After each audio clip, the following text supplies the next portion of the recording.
আসসালামু আলাইকুম।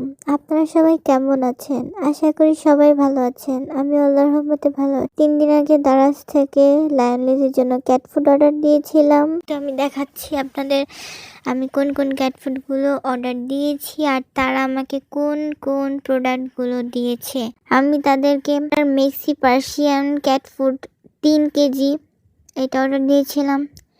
ড্রলসের real chicken flavour biscuit cat biscuit order দিয়েছিলাম, যেটা ছিল 500 টাকা, কিন্তু তারা আমাকে দিয়েছে 140 টাকা ড্রলসের ক্যাট ফুড দিয়েছে। আর ইন্টারনিউট্রিয়ের ক্যাট ফুড যেটা ছিল 4 কেজি, আর এটা ছিল ইন্টারনিউট্রিয়ের ক্যাট ফুড 1250 টাকা।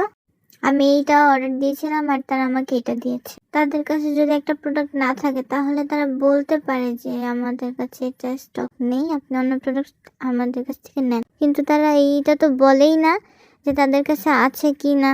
তাদের কাছে অর্ডার করলে তারা অন্য একটি প্রোডাক্ট পাঠিয়ে দেয়। এখন আমি লায়নকে 3টা ফ্লেভারের ক্যাট ফুড টেস্ট করার জন্য দিচ্ছি।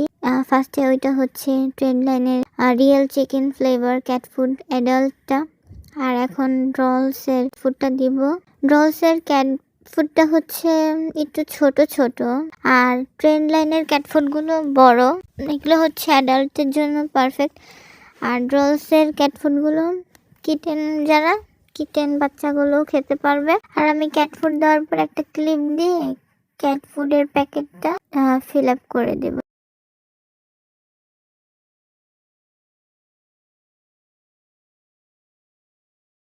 এরপর আমি মেক্সি পার্সিয়ান, এটা আমি আগে কোনোদিনও খাওয়াইনি, এই প্রথম পারচেজ করেছি। অনেক ছোট ছোট এই ক্যাট ফুডটা, এটা ড্রলসের চাইতেও ছোট। এটা কিটেনরা অনায়াসে খেতে পারবে, কিন্তু বড় যারা তাদের একটু প্রবলেম হতে পারে। লায়ন আসার সাথে সাথে ট্রেন লাইনের তার ফেভারিট ক্যাট ফুড খাওয়া শুরু করে দিয়েছে। লায়ন ক্যাট ফুড খেতে থাক, আমি আজকে আপনাদের সাথে কিছু ইম্পর্টেন্ট কথা শেয়ার করব।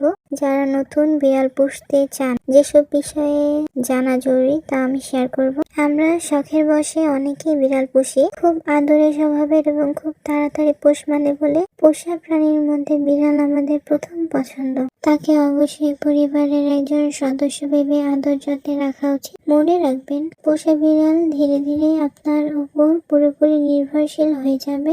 ঘরের বিড়ালকে রাস্তায় ছেড়ে দিলে প্রতিকূল পরিবেশে সে যে বেঁচে থাকতে পারে না, তাই ভেবেচিন্তে বিড়াল আনুন। রাস্তা থেকে যদি বিড়াল কুড়িয়ে আনেন তাহলে প্রথমেই ভেজা কাপড় দিয়ে পরিষ্কার করুন। সঙ্গে সঙ্গে নিয়ে যান পশু চিকিৎসকের কাছে।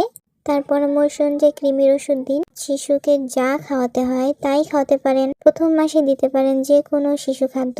1.5 মাস বয়স হলে ভাত সাথে মাছ সেদ্ধ করে দিতে পারেন। এখন বাজারে কিটেন ক্যাট ফুডগুলো অ্যাভেলেবল পাওয়া যায়।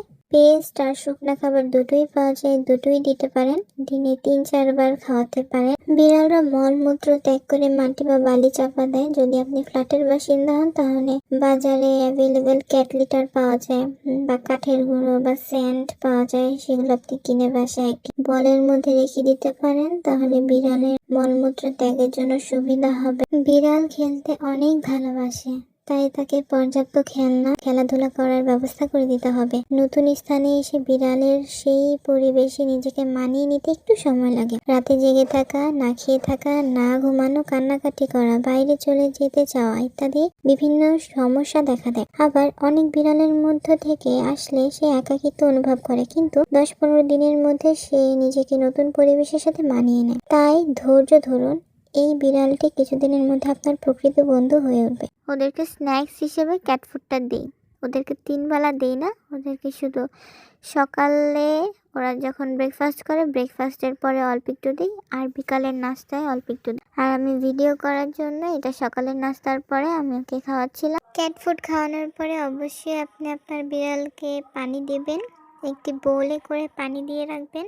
আমি এখন একটি বাটিতে ভিডিও করার সুবিধার্থে বাটিতে পানি দিয়েছি, কিন্তু আমি আমার বাসায় বিভিন্ন বোলে করে ওদেরকে পানি দিয়ে রাখি।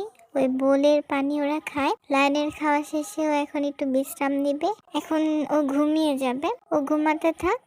আমরা এখন নিউ ফ্লেভারের ক্যাট ফুড ট্রাই করব।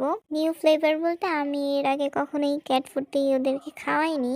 ক্যাট ফুডটা হচ্ছে ইন্টারনিউট্রিয়ের ক্যাট ফুড। ক্যাট ফুডটা আমি মনে করেছিলাম মোটামুটি ভালো হবে। আমি পুরোই ডিসঅ্যাপয়েন্টেড ওই ক্যাট ফুডটার প্রতি। মানে এত বাজে ক্যাট ফুড, আমি এত বাজে একটা স্মেল আসতেছিল। আমার একটা বিড়ালও এই ক্যাট ফুডটা পছন্দ করেনি। আমি একটুখানি ছিঁড়েছিলাম। এর চাইতে ভালো ড্রলস আর মেক্সি ক্যাট ফুডটাও মোটামুটি ভালো ছিল, কিন্তু এই ক্যাট ফুডটা আমি বলবো কেউ যাতে না খাওয়ায় নিজের বিড়ালদের। ফুড কালারও দেওয়া ছিল এই ক্যাট ফুডে। আমি বেসিক্যালি আমার বিড়ালদেরকে ফুড কালারের ক্যাট ফুডগুলো দেই না। আপনাদেরও সাজেস্ট করবো এই ক্যাট ফুডটা না দেওয়ার জন্য, কারণ অনেক বাজে স্মেল আসতেছিল। আজকের জন্য বিদায় নিচ্ছি। দেখা হবে নেক্সট কোন ভিডিওতে। আশা করি সবার আমার ভিডিওটি ভালো লাগবে। ভালো লাগলে আমার চ্যানেলটি সাবস্ক্রাইব করবেন। তারা ভালো থাকবেন, সুস্থ থাকবেন। আল্লাহ হাফিজ। আসসালামু আলাইকুম।